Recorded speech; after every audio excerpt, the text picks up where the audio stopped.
todos. Sejam bem-vindos à CF. A espiritualidade já está aí abraçando a gente, protegendo, né? Bom ter todo mundo aqui, encarnados e desencarnados. Então a gente vai ler uma página do livro Pão Nosso. O espírito é o Emmanuel e o médium psicografou foi o Francisco Cândido Xavier, o nosso Chico. Vamos lá no tal acaso que não existe? O capítulo é 60. Lógica da providência. Depois que fostes iluminados, suportaste grande combate de aflições. Paulo aos Hebreus, capítulo 10, versículo 32.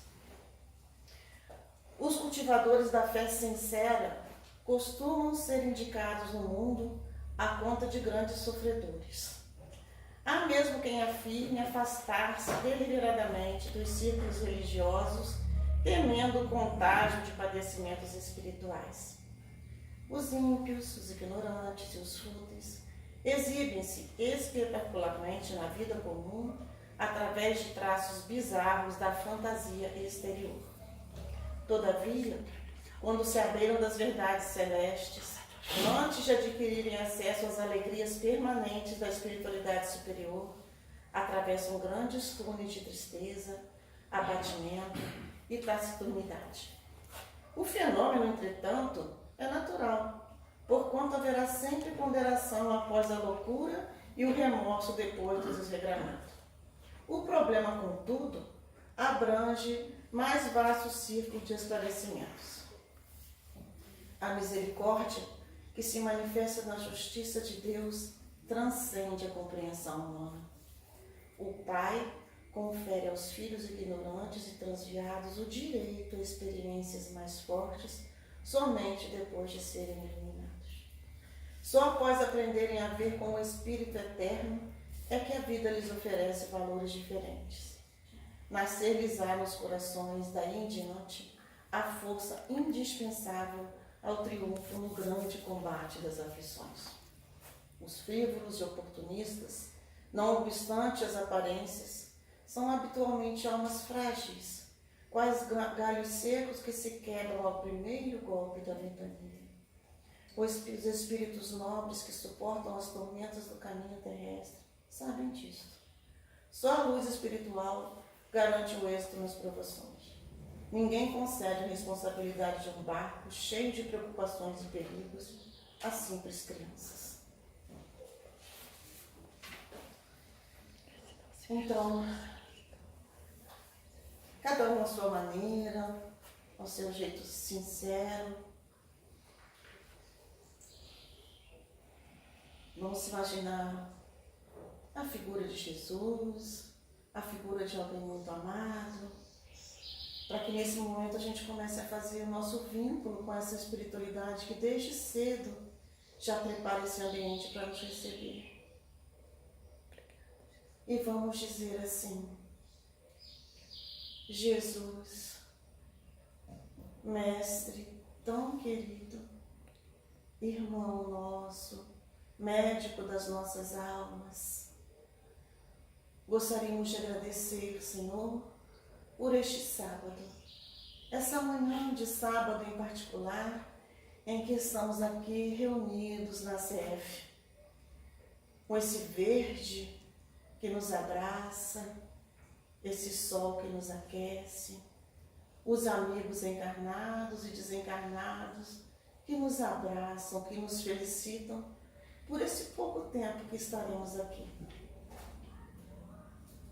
E pedimos, Senhor, por todos aqueles que não te conhecem, por aqueles que te conhecem e te ignoram, pelos aflitos, em dores físicas, em dores morais, pelo nosso mundo, que nós possamos, a partir de cada palavra, de cada reflexão, fazer esse esforço, pequenino ainda que seja, de melhoria individual e coletivo.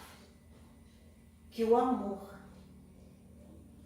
que você exemplificou para a gente desde o momento do seu nascimento, até o momento em que não mais estás aqui encarnado, de serviço, amor ao próximo, que ele possa ser exemplo para todos nós.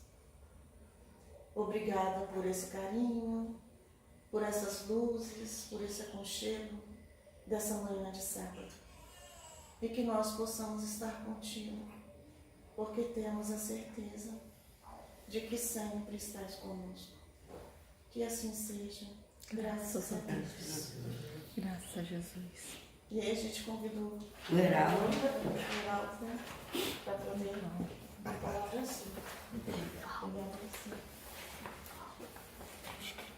Com licença, eu vou tirar a máscara para ver se melhora o som da voz. Meu nome é Evaldo Raia, eu estou matriculado no Centro Espírita, Casa do Caminho Chico Xavier, lá no bairro de Jacarepaguá, no Rio de Janeiro. E a gente, quando vem aqui no CS, a gente se sente num centro de reabilitação, sabe? Para espíritos faltosos. É por isso que eu venho várias vezes, né? Pela necessidade que eu sinto de ser sempre educado à luz do Evangelho, porque quanto mais eu me julgo importante, mais denota a minha necessidade do Evangelho na minha vida. Quanto mais eu me julgue sadio, mais demonstra a minha doença moral, espiritual. Então a misericórdia de Jesus, como Emmanuel fala, que é incompreensível para a gente a extensão da misericórdia, porque a nossa facilidade é dar entendimento com a lei, né? Tem até aquele termo em latim, lex dura lex, né? A lei é dura, mas é lei. A gente tem mais hábito de entendimento da lei. Do tipo, bateu, levou, fez comigo, eu devolvo, não levo desaforo para casa, né? A gente tem essa percepção ainda muito forte dentro da gente. Mas amai-vos uns aos outros ainda é uma situação ainda de grande dificuldade, porque exige uma renovação de propósito e a gente não está muito disposto a mudar, não. O Evangelho tem a finalidade da educação de almas, não de estimular a religiosidade em alguém, porque isso é um sentimento inato, porque os espíritos de Kardec que a fé é um sentimento inato, cabe ao homem desenvolvê-lo. Então, a finalidade do Evangelho é de educação moral do espírito, o ser imortal. E quando a gente fala de educação, não é a parte cultural que a gente vai assimilando ao longo da nossa jornada, nos bancos escolares, nas faculdades que a vida nos propõe, é a questão da intelectualidade à luz do Evangelho. Eu gosto de repetir isso, o Evangelho é uma proposta de inteligência, não uma proposta de religião. A religião é um sentimento criado pelo homem, a religiosidade é aquilo que me estimula a me ligar ou religar-me com Deus. Então o Evangelho nos propõe essa análise intelectual das situações, daquela mensagem que Jesus trouxe para a gente.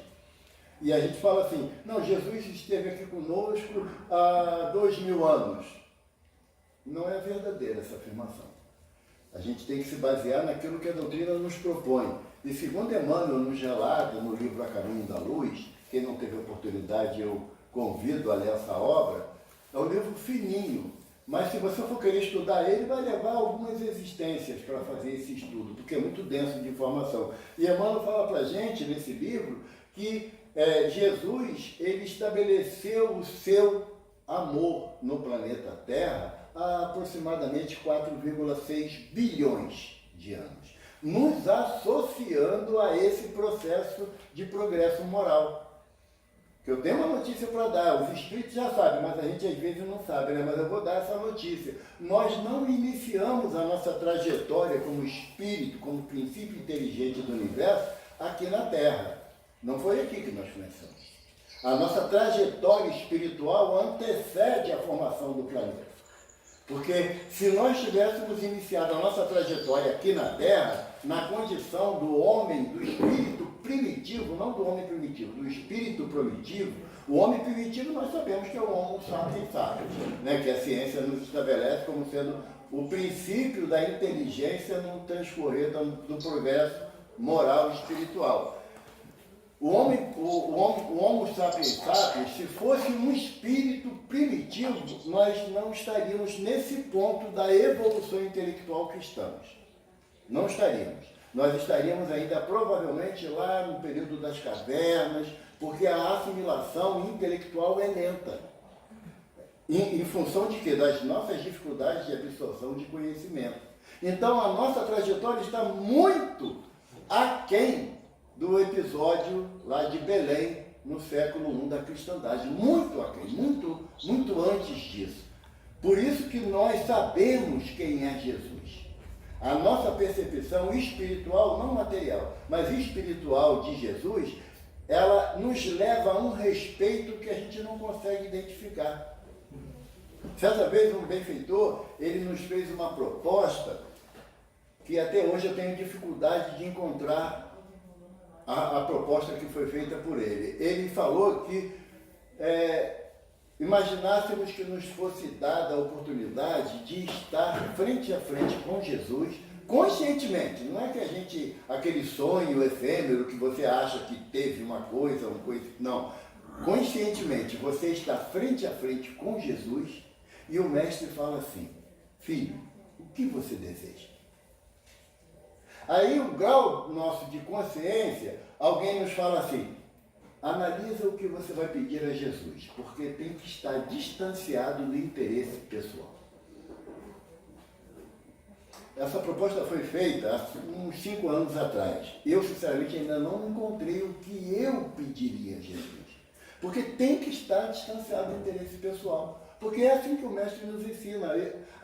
O meu alimento, fala ele para Pedro, né, quando Pedro diz: mestre, falaste, ensinaste o dia todo, nada comeste, venha se alimentar conosco. Aí Jesus fala assim: Pedro, o meu alimento é fazer a vontade do Pai. E anseio que ela se cumpra. Então Jesus nos dá um direcionamento. O Evaldo, eu sempre falo isso para você, mas eu ainda não conheço ainda na integralidade da minha alma qual seria a vontade real de Deus em relação a mim. Porque eu sempre vou ter vontades variadas. Então, por isso que a gente fala que o Evangelho não é uma proposta de religião. Qual a sua religião? Eu sou evangélico. Não. Não é essa a finalidade do Evangelho. O Evangelho é me educar para eu mudar o meu comportamento. Eu ver no meu semelhante um irmão na intensidade da expressão que nós utilizamos. E não simplesmente aquela forma, né, que a gente fala na casa espírita: oi, meu irmão, tudo bem? Bom dia, minha irmã. É mais chavão do que propriamente sentimento. Porque se o outro fala assim: poxa, Evaldo, ainda bem que você me chamou de irmão, eu estou precisando de uma coisa. Aí você já pensa na carteira, quanto que você tem, né? Porque eu preciso de uma coisa, a gente já associa com algo material. Dificilmente a gente associa assim: não, o irmão vai pedir o meu ouvido emprestado. A gente não pensa, na maioria das vezes. Eu estou falando de mim, gente, pelo amor de Deus, não estou falando de vocês não. E graças a Deus sou um espírito, já estou distanciado dessa dificuldade, eu ainda não. Então a nossa visão do Evangelho é uma visão ainda extremamente de interesse pessoal. Porque nessa proposta, esse benfeitor, o primeiro pensamento que eu tive é assim: paz. Eu pediria a Jesus paz. Aí o amigo espiritual falou assim: você está pedindo paz porque você não tem problema. Porque quando você pede paz, paz para mim, para minha família, para os meus filhos, para minha sobrinha, a filhada que está ali, por quê? Porque ela nunca vai me trazer problema, então eu vou ter paz. É interesse pessoal. Então, nessa percepção, fica difícil para um espírito tão necessitado que nem eu entender o que eu poderia pedir a Jesus em uma única oportunidade.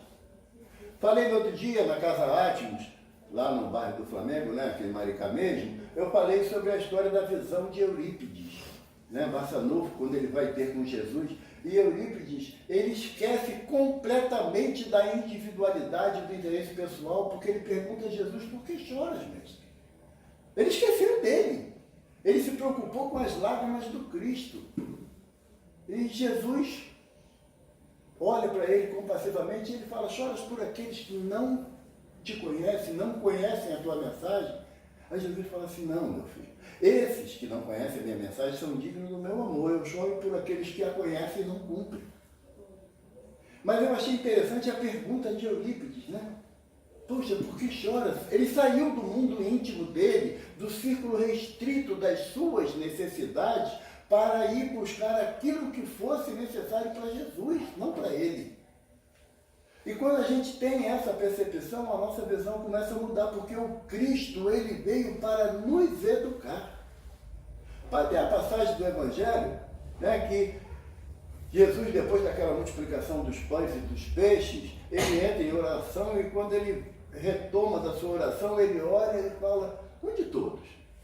Aí Filipe fala para ele assim, foram-se. Depois de alimentados, foram-se. Aí Jesus fala assim, e vocês também não vão? Aí Pedro fala assim, e aonde, Senhor? Se só tu tens palavra de vida eterna. Essa expressão de Pedro é algo tão profunda que a gente às vezes ainda não para analisar. E é nessas palavras de vida eterna que Jesus coloca para a gente que a gente tem que se ater nesses comentários, tem que se ater nas nossas conversas. No livro Renúncia, de Emmanuel, tem uma das encarnações de Emmanuel, como Frei Damiano, né? E Frei Damiano, ele auxiliando Alcione na orientação do Evangelho, ele cria um sistema de estudo do Evangelho que é palavra por palavra. Você pegar um versículo do Evangelho e estudar palavra por palavra daquele versículo. Eu digo para vocês, dá pano para manga. Tem muito o que estudar. Tem um irmão lá em Uberaba, o Aloysio Elias, o nome dele, ele tem um programa no YouTube chamado Mildinho. É uma expressão que foi estabelecida por Honório Onofre Abreu, que foi presidente da União Espírita Mineira, e ele fazia o estudo do Evangelho nesse sistema de miudinho, como bom mineiro, né, de estudar palavra por palavra. O Aloysio Elias, ele está estudando o Evangelho de Mateus há 12 anos, e ele está, se eu não me engano, no capítulo 18 do Evangelho de Mateus, ainda, nesse sistema de miudinho. Então, poxa, se tem gente que estuda dessa forma tão cuidadosa o Evangelho, por que a gente vai ler o Evangelho de uma forma, numa rapidez, numa pressa de terminar enorme e não nos atentamos a pequenos detalhes? Para a conversa de hoje, quando o Ernesto me convidou, eu propus a ele um tema que está em Mateus, no capítulo 22, versículo 15 a 22, lá no capítulo 11 do Evangelho segundo o Espiritismo, que é o amar o próximo como a si mesmo, e o tópico 5, que é dai a César o que é de César. Lembra dessa passagem, né? Eu vou ler aqui a passagem, tem a citação de Mateus e a de Marcos, e eu vou pedir a vocês a paciência que eu vou ler as duas citações para a gente poder situar a nossa conversa. Elinaldo, né? Elinaldo. Pelo amor de Deus, você me avisa do horário, que eu sou aposentado. Beleza. Eu falo, sabe? E quando tiver aqui, podem os irmãos ir embora, os espíritos ficam, porque eles estão, verdade. sabe? Tá então me avisa, falta 5 minutos, beleza. Me vir aqui. Senão eu falo mesmo, gente. Eu fui fazer uma live, eu tenho um canal no YouTube, com o meu nome. E aí tem uma amiga lá de Coronel Fabriciano, lá no interior de Minas, e ela pediu para fazer uma live de 50 minutos sobre atendimento fraterno, né, Zé? Levou 2 horas a live. E 2 horas porque ela falou assim, Valdo, já são 2 horas de live. Eu falei, para mim tá cedo. Mas aí ela resolveu parar, encerrar. Então, Daniel, pelo amor de Deus, me ajuda aí. Senão o Ernesto não me chama nunca mais. Mas assim, lá no capítulo 22 do Evangelho de Mateus, está anotado assim, os fariseus, tendo se retirado, entenderam entre si para enredá-lo com suas próprias palavras. Mandaram então seus discípulos, em companhia dos herodianos, dizer-lhe, Mestre, sabemos que és veraz e que ensinas o caminho de Deus pela verdade, sem levares em conta quem quer que seja, porque nos homens não considera as pessoas. Dize-nos, pois, qual a tua opinião sobre isso? É-nos permitido pagar ou deixar de pagar a César o tributo? Jesus, porém, que lhes conhecia a malícia, respondeu, Hipócritas, por que me tentais? Apresentai-me uma das moedas que se dão em pagamento do tributo. E tendo eles lhes apresentado um denário, perguntou Jesus, de quem são essa imagem e esta inscrição? De César, responderam eles. Então observou Jesus, dai, pois, a César o que é de César e a Deus o que é de Deus. Ouvindo ouvindo-o falar dessa maneira, admiraram-se ele da sua resposta e deixando-o se retiraram. Mateus fala assim, e Marcos vem falar para a gente um pouquinho diferente, mas o sentido é o mesmo. Mais tarde enviaram a Jesus alguns dos fariseus e herodianos para o apanharem em alguma coisa que ele dissesse. Então se aproximaram dele e disseram, mestre, sabemos que és íntegro e que não te deixas influenciar por ninguém, porque não te prendes à aparência dos homens, mas ensinas o caminho de Deus conforme a verdade. É certo pagar imposto a César? A resposta é a mesma. Mas aonde nós queremos nos ater? Essa questão do dar a César o que é de César já é complicado para a gente entender, porque essa parte a gente sabe direitinho. Né? Agora, a parte de dar a Deus o que é de Deus, aí que a gente começa a ter que se associar a alguma casa espírita, alguma igreja católica, ou então templo reformista, porque aí a gente precisa de ajuda, porque a gente não sabe muito bem qual é a vontade de Deus na nossa vida, não. Mas qual é o propósito da nossa conversa de hoje, nesse texto aqui? É a fórmula como é feita a pergunta para Jesus. E a afirmação do sacerdote. Mestre, sabemos que és veraz e que ensinas o caminho de Deus pela verdade. O que o sacerdote está falando? Reconhece em Jesus uma autoridade moral que diferencia ele de todos os profetas e todos os doutores da lei daquela época. Ele era uma pessoa diferente para aquela comunidade que se dizia uma comunidade religiosa, e eles traziam a visão de esse cara aqui, ele não pisa na bola, não. Tudo que ele falou de ensinamento para os seus seguidores, ele faz. Por isso que fala que ele é veraz, ou Marcos fala que é íntegro, é um homem correto, ou no dizer do povo hebreu, um homem justo. Porque a nossa ideia de homem justo difere daquela época do povo hebreu. A nossa ideia de homem justo é aquele que paga suas contas, não faz gato na rede elétrica, não faz gato na rede de águas, não faz assinatura do gato net na internet. Esse é um homem justo, na visão limitada da gente. Mas para o povo hebreu era um conjunto de condutas que estabelecia o homem como um homem justo. Ou seja, era um homem que valia a pena ser ouvido. Então eles sabiam quem era Jesus. Para eles, Jesus não era um revolucionário ou alguém que intentava contra o poder do sumo sacerdote ou o poder de César ou de Herodes. Eles sabiam disso plenamente, porque era um homem íntegro. E aí ele fala, o sacerdote fala outra coisa, que ensina-nos o caminho de Deus pela verdade e não pelo condicionamento de quem está ouvindo. Que para o mestre, pouco importava se estivéssemos nós aqui reunidos, ele falaria de uma forma, e se tivesse espíritos de grande elevação moral, ele falaria da mesma forma. Ele não mudaria. Ou seja, para o Cristo não existe preferência de tratamento. Jesus trata a todos numa igualdade de amor, que como fala Paulo de Tarso na carta aos Efésios, o amor do Cristo nos constrange. Mas nos constrange de que forma? Não na forma da imposição da ideia, mas nos propõe uma mudança íntima. Quando você lê o Evangelho, lê certas citações do Evangelho, de amparo que Jesus dá aos sofredores, você fala assim, poxa, disso daí que eu estou precisando, é desse amparo, desse acolhimento. Quando a gente vem à casa espírita e que os benfeitores nos recebem lá no portão, e você vem carregado com as suas preocupações. E só um alerta. Na casa espírita não existe separação entre assistidos e participantes da casa, porque todos nós somos assistidos. Sendo que as nossas necessidades são muitas das vezes bem maiores daqueles que vêm em busca da necessidade apenas material.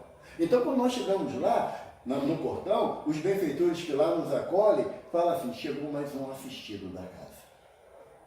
E a nossa busca aqui, em muitos momentos, não está ligada, associada a uma necessidade material, mas a necessidade do coração. Sabe? A necessidade do coração. Ontem nós estivemos na Calócia, né? Conversando lá na Calócia. E aí até um amigo lá, o Wilson, ele até vem aqui também, mas ele falou que não ia vir hoje para vir me ver 2 dias seguidos, é demais para ele. Ele não suportou. Não ia suportar isso. Mas o Wilson fala assim, poxa, Valdo, você é bom que você fala, não deixa a gente dormir. Que o melhor sono que existe é dentro da casa espírita. Você dorme 5 minutinhos, sai daqui com uma energia, tiver que virar à noite, fazer uma faxina, né? Faz. Porque os 5 minutinhos daqui que a gente dorme é amparado pela espiritualidade que nos acolhe. E aí a gente consegue se dissociar daqueles problemas, da preocupação, o relógio vai despertar, eu tenho que resolver isso, resolver aquilo. É o sono assim, mais harmonizante que a gente possa ter. Eu estou falando que eu já dormi, hoje eu tomo vergonha e não durmo tanto não, mas se me deixar sozinho sem falar, aí começa a pesar. Então todos nós viemos aqui numa assistência, numa necessidade de assistência que só Jesus pode dar. Aqueles que trabalham aqui em nome de Jesus, a misericórdia que Jesus permite que eles venham nos auxiliar, eles também buscam beber da mesma fonte que a gente, que é o amor do Cristo. Então nós sabemos quem é Jesus, como o sacerdote também sabia quem era Jesus nesse questionamento. Ele não tinha dúvida nenhuma. E ele ainda fala assim, que ensina o caminho de Deus pela verdade, sem levares em conta quem quer que seja. Porque se, digamos que chegasse aqui agora, aqui no CF, o prefeito de Maricá, ouviu falar aqui da atividade da casa e quis fazer a visita. E lógico, o prefeito não anda sozinho, ele tem sempre uma comitiva. A gente poderia entrar num alvoroço, porque é uma autoridade, né, maior do município que viesse aqui. Então a gente ia falar assim, será que essa cadeira está boa? Não tem uma cadeirinha melhor não para colocar o homem, vai vir sentar aqui, gente. Sabe? Olha só, Rinaldo, você não limpou direito ali à frente. Quem que o homem vai pensar quando chegar aqui? A gente tem certos zelos de cuidados com as autoridades constituídas aqui no plano físico que a gente não tem os mesmos cuidados com os espíritos que nos visitam, que nos amparam. Para Jesus não tem diferença. A representação dessa igualdade que Jesus nos olha é na situação da mulher adúltera. Jesus não perguntou qual é o seu nome. Qual foi os erros que eles te acusam? Quantas vezes cometeste adultério? Jesus fazia isso? Não. Não. Jesus simplesmente diz assim, onde estão os teus acusadores? Foram-se, Senhor. Eu também não vos acuso. Vai e não peques mais. A orientação do mestre é linear, é para todos. Quando Jesus está diante de Anás e Caifás naquele julgamento que determinou a sua crucificação, Jesus se calou diante das acusações. Quando ele estava diante de Pilatos, que era o representante de César, e Pilatos pergunta a ele, de que te acusam? Jesus dá uma resposta para Pilatos que mexe com o nosso íntimo. Jesus fala assim, seja bem-vindo, meu amigo. Jesus fala assim para Pilatos, falei nas praças públicas, no templo e nas sinagogas. Todo homem de bem ouviu minhas palavras e só a verdade eu disse. Jesus já dá uma cutucada na gente. Todo homem de bem ouviu. O que é ouvir as palavras de Jesus? É intronizar no teu íntimo e seguir a orientação que o mestre nos deixa. Enquanto eu não faço isso, eu não sou homem de bem. Kardec coloca lá no Evangelho, né, um texto sobre o homem de bem. Na primeira frase ele coloca o quê? O homem de bem é aquele que cumpre a lei de Deus na sua integralidade. Não é mais ou menos.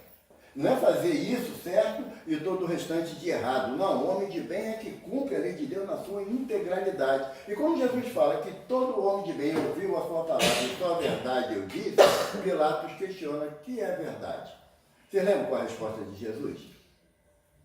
A mesma que aqui. Silêncio. Jesus não respondeu a Pilatos que é verdade. Por quê? Porque para mim a verdade é uma coisa, para você é outra, para ele é outra, para ele é outra. Cada um tem a verdade de acordo com o seu interesse pessoal. De acordo com o seu interesse pessoal. Se um dos nossos benfeitores se materializar aqui agora, a gente não vai ficar pensando ou associando a mensagem que ele vai trazer, só vai ficar abismado pelo fenômeno. Então qual a verdade que eu busco em determinados momentos? O fenômeno. E não a educação que o Evangelho me propõe, que deveria ser o essencial para a minha jornada. Nós que já passamos dos 15 anos de idade, nós sabemos que já não temos tantas fantasias da vida física como tínhamos com 14 anos. Não temos. Então a verdade para a gente tem que ter um outro ângulo de entendimento. Não é mais a satisfação pessoal de ser o príncipe para alguém ou a princesa para alguém. Só para lembrar da fábula do príncipe, ele antes era sapo. E quando a princesa era verdadeira, que beijava, ele se transformava em príncipe. Eu ainda não achei a princesa verdadeira. Eu ainda estou na condição do sapo. Mas é uma verdade que eu encaro para mim, mas eu não posso obrigar ninguém a ter a mesma verdade para si. Então, quando Pilatos pergunta a Jesus que é a verdade, o mestre se cala, porque a verdade é de acordo com o entendimento e o progresso moral de cada um de nós. E o Evangelho não veio para eu analisar ele pelo critério da visão material, mas sim com a percepção da visão espiritual. Por isso que nós somos espíritas. Não é vir aqui alguém para falar as coisas que me agradam, é para falar as coisas que me educam, ou que me indique o caminho da educação moral que eu tenho que seguir. Então, quando o sacerdote fala para ele que ele ensina o caminho de Deus pela verdade, ele fala, sem levar em conta quem quer que seja, porque nos homens não considera as pessoas. O que o sacerdote falou para Jesus? A personalidade hoje é de Evaldo, mas eu sou uma individualidade, eu sou um espírito milenar com diversas trajetórias em diversos grupos sociais, em diversas culturas raciais e terei tantas outras milhares de existências à frente. Então hoje a minha personalidade é Evaldo, mas eu não sou Evaldo na acepção do termo. A minha proposta, enquanto espírito imortal, é caminhar progressivamente para o aspecto moral. Eu hoje estou na condição masculina, mas já frequentei por várias oportunidades o corpo feminino. E vou frequentar novamente, como voltarei na condição masculina. Então Jesus não olha a pessoa que está aqui agora. Quando o mestre me olha, ele não vê o Evaldo. Se ele me acompanha aqui no plano Terra, a minha trajetória espiritual em aproximadamente 4,6 bilhões de anos, Jesus tem um olhar lá na frente de 5 bilhões de anos. Quem nós teremos daqui a 5 bilhões de anos? Queira Deus que um pouquinho melhor. Queira Deus um pouquinho melhor. Mas depende de quem? De Jesus? Não, de mim. Então, quando o sacerdote fala isso, que dos homens ele não considera as pessoas, pouco importa se for o prefeito ou se for um morador de rua que for entrar aqui. Ele tem que ter o mesmo tratamento, receber o mesmo carinho, a mesma atenção, invariavelmente. Porque quando eu entro naquele portão, eu entendo que estou entrando num lugar onde se fala de Jesus. E eu entendo que vou ser amparado nas minhas necessidades. E quem que pode afirmar aqui que só tem necessidade material? Dr. Bezerra instituiu o tratamento do abraço. É lógico, estamos num processo ainda de pandêmico, não existe a possibilidade dessa aproximação com tanta efusividade, né? A gente compreende isso. Mas o que é o tratamento do abraço? Quando você está triste, acabrunhado, sobrecarregado das dificuldades que cada um de nós temos e muitas das vezes nos calamos. Muitas das vezes nos calamos. Conversava com a Isabela no caminho que a dificuldade maior que nós temos é a da solidão acompanhada. A solidão, da forma que a gente categoricamente coloca aquele que vive sozinho, essa é até certo ponto suportável, porque a escolha muitas das vezes da pessoa não ter com quem compartilhar o espaço, a gente compreende. Mas tem aquela solidão acompanhada, que a casa tem o marido, tem a esposa, tem os filhos, alguns casos netos, mas a pessoa se sente sozinha, ela não tem com quem compartilhar os seus sentimentos, as suas vontades. E quando ela vem à casa espírita, ela fala, lá eu tenho. Lá eu tenho. Ao menos o plano espiritual vai me acolher na minha necessidade, porque eu não posso exigir que os outros tenham a mesma percepção que eu tenho da minha necessidade. Agora, o plano espiritual não vai me acolher. E quando a gente tem essa certeza, a gente chega ali meio cabisbaixo, meio triste, mas quando termina a gente não sabe porque tem um quê de felicidade íntima, uma alegria, e quando chega no portão de saída, mais um dia de luta. Você se sente renovado por isso. Por quê? Porque Jesus não escolhe quem vai entrar aqui. Ele não dá preferência para entrar aqui o maior ou o menor, o que tem mais necessidade ou o que não tem tanta necessidade assim. Jesus não escolhe, ele abriga a todos por igual. Porque quando Jesus nos acolhe aqui, no CF, ele está falando assim, não me importa quanto você tem no bolso, eu quero saber o que teu coração está preparado para receber. E o que a gente abre o coração para receber o quê? Qual é a nossa necessidade mais íntima? Sabe? Será que, de repente, hoje não é mais cheque, né? Será que um Pix com vários dígitos me tornaria feliz? Em quanto tempo eu não teria essa felicidade? Por quanto tempo? Agora, um sorriso, um seja bem-vindo, um abraço distante. Será que isso não tem valores que não cabem nos dígitos da conta bancária? Será que quando a gente sai de casa, né, aborrecido com a esposa ou com o marido, sabe? Eu estou falando de mim, tá, gente? E aí, você chega na casa espírita, alguém que não te viu ainda naquela semana e olha para você, abre o maior sorrisão para você. Será que a gente, naquele momento, a gente não esquece dos aborrecimentos que nós tivemos? Se a gente, na nossa fragilidade, consegue receber isso, a gente também pode dar. E quando Jesus não olha a pessoa, Jesus não está preocupado que quem vai entrar ali é um espírito que já fez a sua, como nos propõe Kardec, né, a sua reforma moral e o esforço que emprega em domar as suas más inclinações. Eu acho interessante que o codificador coloca, né, o verdadeiro espírito é aquele que promove a sua transformação moral, promove, quer dizer, ele começa a produzir uma transformação moral. E o esforço em que emprega para domar as más inclinações. Aquela turma que eu falei, que já passou dos 15 anos, antigamente tinha aquele círculo que tinha a esfera, né? Os leões, os tigres, né? E o domador lá com a cadeira e o chicote, né? E ele instalava o chicote, o leão subia numa plataforma, ia para outra, não era? Mas quando o domador largava a cadeira e o chicote, o que acontecia? Se ele não corresse muito, o leão pegava ele, não é?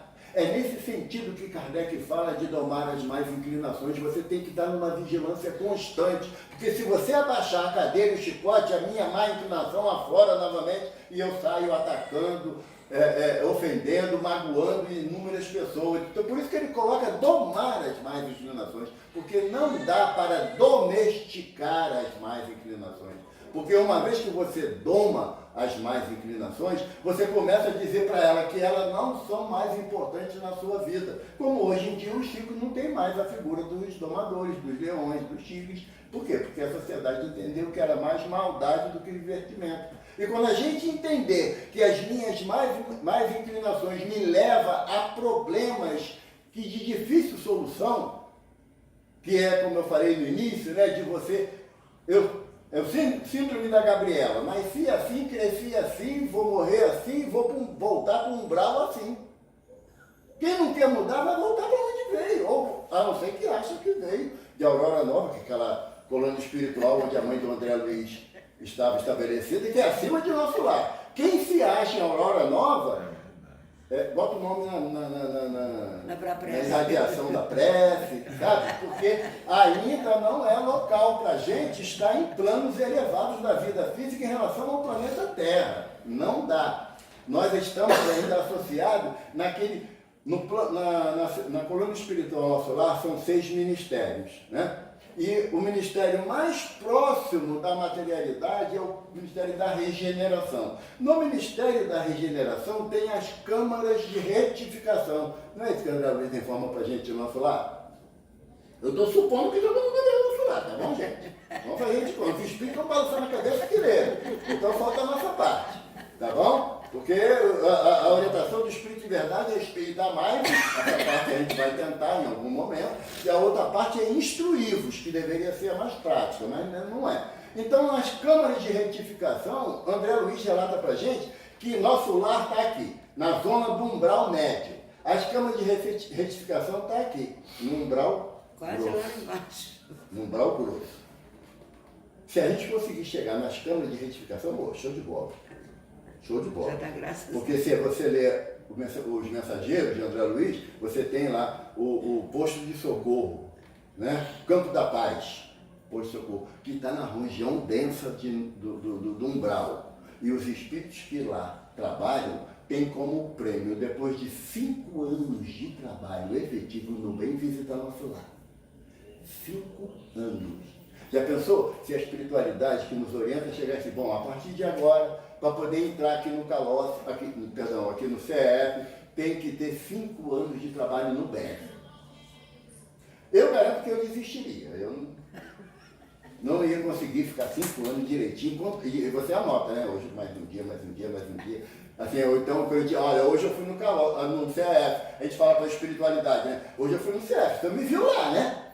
Então anota aí que eu fui lá e acho que já cumpri a minha tarefa. Não. A proposta é uma interiorização dos ensinamentos que são trazidos pela espiritualidade para a nossa conduta lá fora. Porque eu sempre falo isso porque eu entendo que é muito, muito próximo disso. Dentro da casa espírita todo mundo é fraterno. Eu até citei um exemplo. Se eu chamar a Isabela de feia, ela vai falar assim, Evaldo está brincando. Ele é tão engraçado. Lá fora, eu encontro com ela lá na Jacarepaguá, fala assim, tá feia hoje. Se enxerga não? Só eu que sou assim? Você é lindão da parada, né? Lá fora nós somos quem somos realmente. Aqui dentro a gente vive muitas das vezes, graças a Deus que não é geral, muitas das vezes a gente vive uma fantasia de convivência. E não é isso que a espiritualidade nos propõe. Ela propõe que o mesmo Evaldo que eu estou sendo aqui, eu tenho que ser na minha casa. Principalmente. Na minha casa. Porque na hora... Está gravando, né? Acho que meu sogro não tem feitiço não, posso falar. A hora que meu sogro chega lá em casa, eu tenho que ter a mesma alegria quando eu chego aqui e alguém chega para a palestra. Seja bem-vindo, meu irmão. A casa é de todos nós. Quando meu sogro chega lá em casa, eu tenho que ter essa mesma alegria. Porque senão eu não estou sendo correto. Senão eu não estou sendo homem de bem. Eu não estou sendo justo diante daquilo que Jesus me propõe. Eu ainda não entendi a verdade do Mestre, embora o Mestre conheça a minha intimidade. Ele não vê a minha personalidade, ele vê a minha intimidade. E Jesus, ele nos dá certas dicas para que a gente entenda que as nossas atitudes não são tão esquecidas ou isoladas assim. Kardec pergunta, se não me engano, na 459, se os espíritos podem ler os nossos pensamentos. Eu não lembro qual é a pergunta, não. São 1019, lê todas que vocês vão achar essa. É coisa fácil.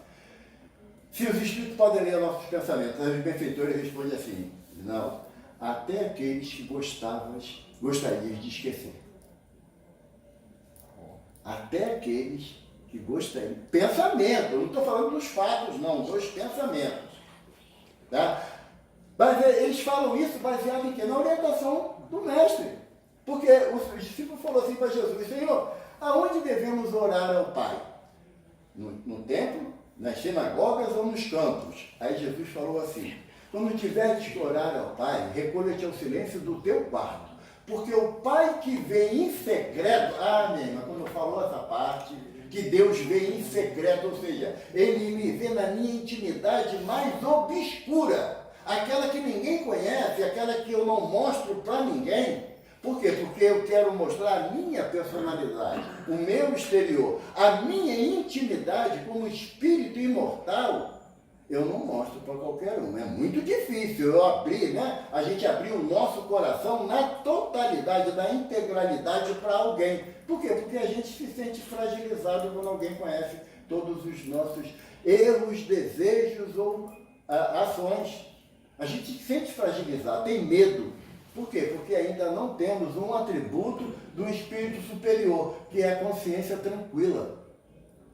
Porque quando eu chego numa casa espírita e eu olho rostos que eu não reconheço do meu dia a dia, aí eu fico assim, será que eu prejudiquei aquele irmão? Não é seu nome, querido? Jocélio. Jocélio? Será que eu prejudiquei Jocélio? Bom, nessa existência não foi, que eu não lembro dele, mas se foi na outra, Ah, foi na outra, ele esqueceu, eu também, vamos começar do zero. Não é? A espiritualidade fala assim, não, olha lá, você e José têm uma longa caminhada de enfrentamentos e agora estão se reencontrando para se reharmonizarem. Então, esses sentimentos secretos que Deus conhece, e Deus, ele não participa de fofoca. Não participa de fofoca, mas também não esconde nada de ninguém. Porque a lei de Deus é clarificada pelas nossas ações, pelas nossas atitudes. Na 621, essa eu tenho certeza, Kardec pergunta onde está escrita a lei de Deus. Se os benfeitores falam assim, na Bíblia, era só não abrir a Bíblia, você não tinha comprometimento nenhum com a lei de Deus. Mas os benfeitores tiram a nossa graça quando ele fala que está na nossa consciência. E o que é a consciência? Aonde é a sede da consciência? No cérebro espiritual. Não é na matéria, não é no corpo físico, é no espírito, essência divina. Deus, quando nos cria, coloca o chip da sua lei no nosso espírito. Para quê? Para que toda a minha jornada de progresso moral seja estabelecida como parâmetro a lei de Deus. Mas, Evaldo, qual é a lei de Deus? Kardec elegeu como lei divina ou natural, lá na terceira parte do Livro dos Espíritos, 11 capítulos para falar da lei de Deus. É o mínimo que a gente tem capacidade de absorver, não que seja a totalidade. Porque na página Emmanuel fala para a gente que a gente não tem a menor possibilidade de compreender a misericórdia de Deus. É um assunto que ainda está transcendente para a gente, porque a lei de Deus ela é composta de justiça, amor e caridade. E eu pratico essa lei, eu exerço essa lei nessa percepção de justiça, amor e caridade? Não, porque eu ainda faço diferenciação de um para o outro. Eu ainda faço a separação grave pelo conceito que eu tenho da personalidade e não da individualidade. Porque para mim importa a pessoa, para Jesus importa o espírito. São visões diferentes.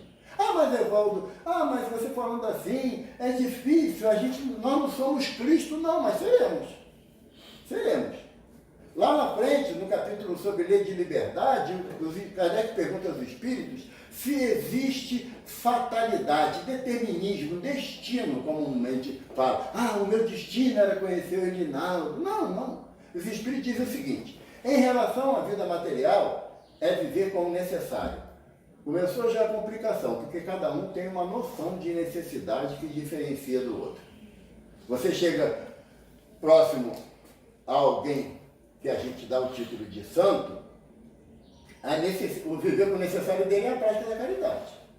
Você chega para aquele que ainda está com determinados vícios materiais, a necessidade dele é sim cumprir os seus vícios materiais. Então, em relação à vida material, é viver com o necessário. Então, tem uma gama de percepção muito abrangente. Em relação à vida espiritual, ser feliz.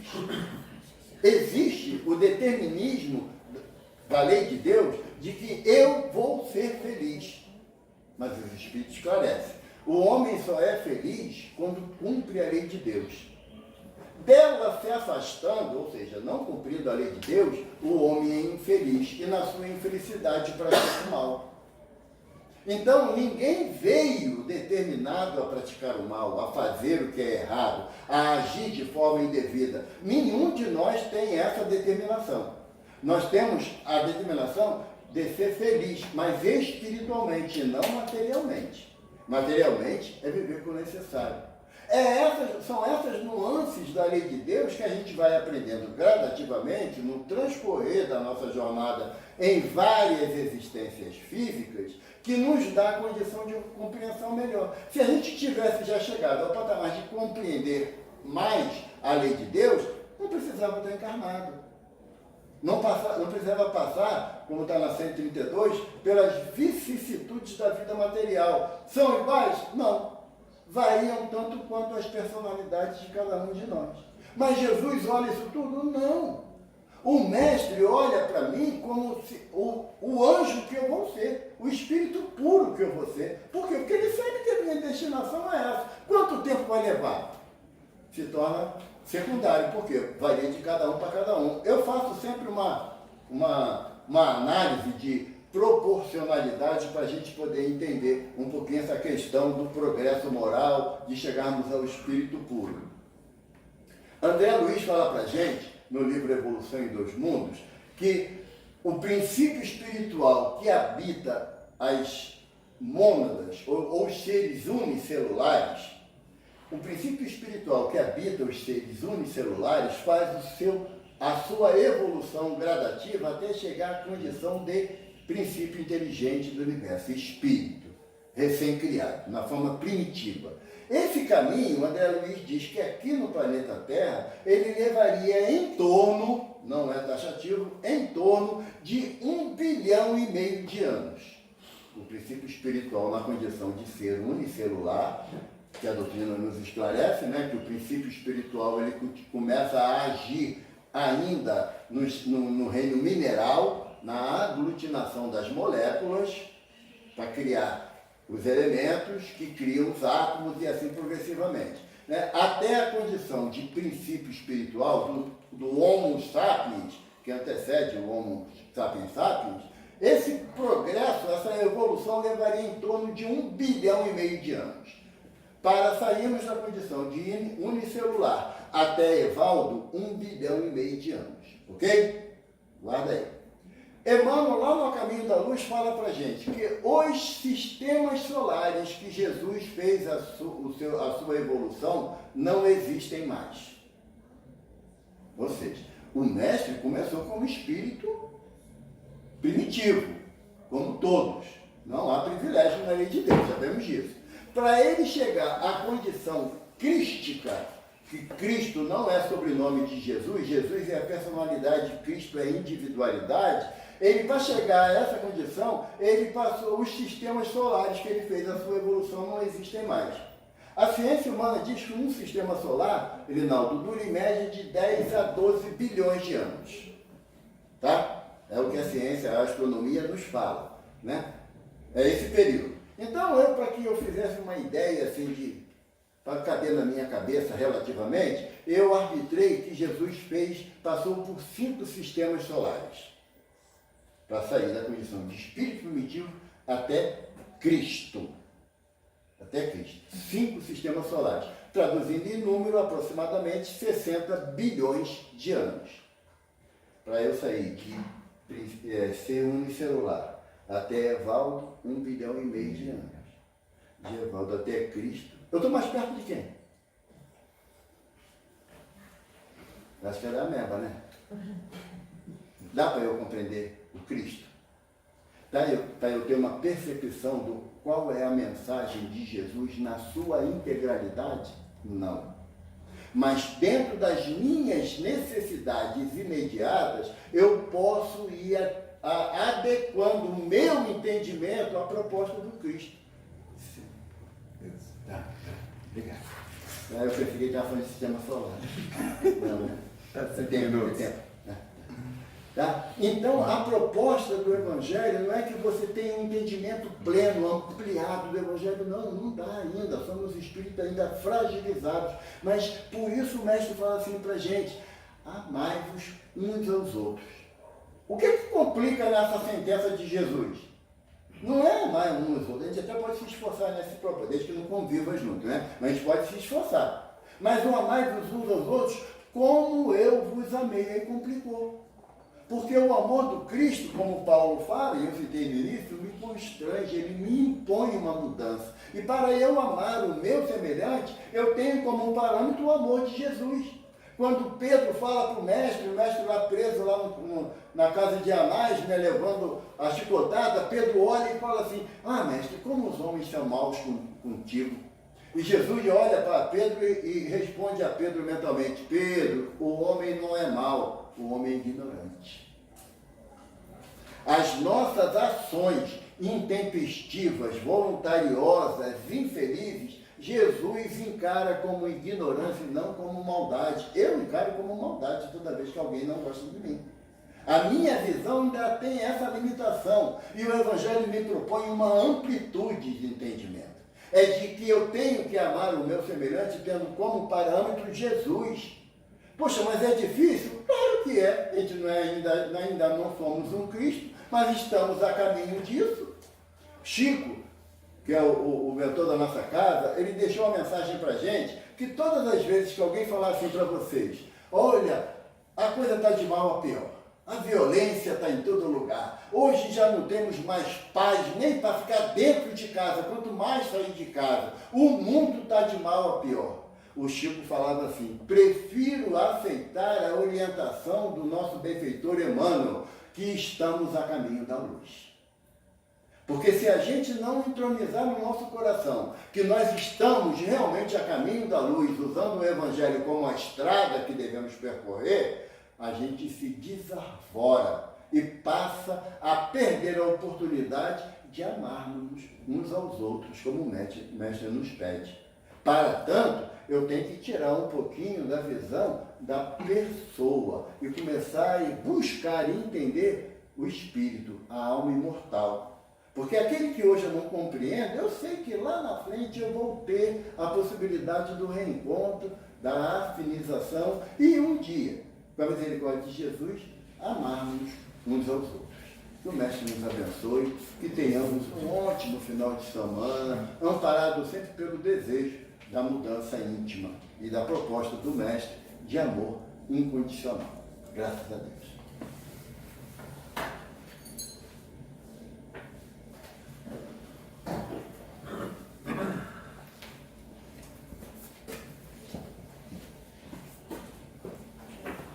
A gente quer agradecer, né, essas reflexões, agradecer em nome do Ernesto, da Isabel, da casa, da espiritualidade. Né?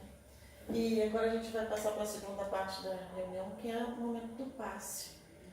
Lembrando que o passe não é obrigatório, quem não deseja o passe, tudo bem. Quem desejar o passe, aguardar um pouquinho, a Conceição pediu que eu falasse para vocês, que ela vai começar a chamar para que a gente possa tomar o passe. E pedir a você, Valdo, que faça a nossa prece de encerramento, tá bem?